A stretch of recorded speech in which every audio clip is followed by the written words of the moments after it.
हा काळ आहे 1927च्या आधीचा, जेव्हा अस्पृश्यांना पाणी पिण्याचं तर लांब, पण पाण्याला शिवण्याचा सुद्धा अधिकार नव्हता. हे झाले काय ग? हो हो. चल मग आता जाऊ, एवढं करू. आणि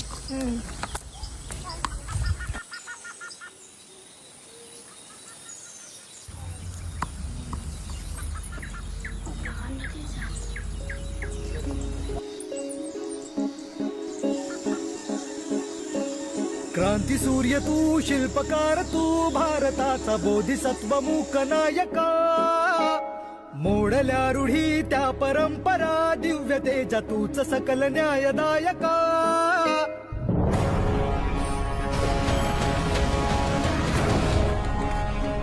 अरे हे काय करतोयस तू? हे पाणी तुमच्यासाठी नाही. दलित आहेस माहिती नाही का तुला? हे पाणी तुम्हाला पिण्याचा अधिकार नाही. जाऊन त्या नाल्यातलं पाणी पी. अहो दादा काय झालं? त्या आनंदा सांगितलं नाहीस का तुझ्या भावाला? तुम्ही कोण आहात ते, कुठलं पाणी प्यायचं असतं, कुठलं पाणी नाही प्यायचं सांगितलं नाहीस? चाललेलं आमचं पाणी वाटवायला. अहो दादा चुकी झाली, छोटं पोरग येते, त्याला एवढी समज नाही. आता परत नाही होणार आमच्याकडनं असं. ठीक आहे, इथून पुन्हा इथं दिसलात ना तर बघा. नाही परत नाही येणार आम्ही. चाललेले आमचं पाणी वाटवायला. हे तू चल घरी. हा हा आले आले. काय झालं? काय नाही, चल लवकर. सांगतो तुला.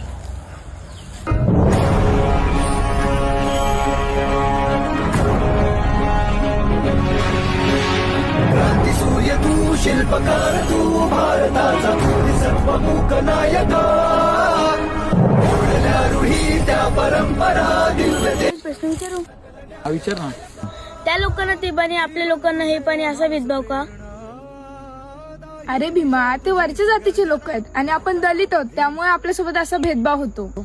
नाही, जे पाणी गुरेढोरे पिऊ शकतात ते आपण का नाही पिऊ शकत?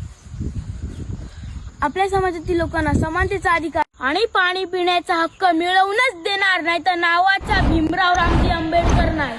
आणि मग 20 मार्च 1927 साली डॉक्टर बाबासाहेब आंबेडकरांनी अस्पृश्यांसाठी पाणी खुले करून दिले. प्रश्न आपल्या हक्काचा आहे. चला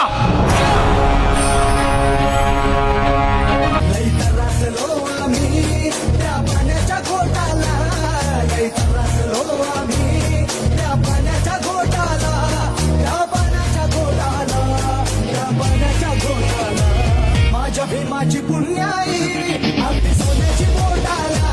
माझ्या भीमाची पुण्याई, अगदी सोन्याची बोटाला. चवदार तळ्याचा सत्याग्रह.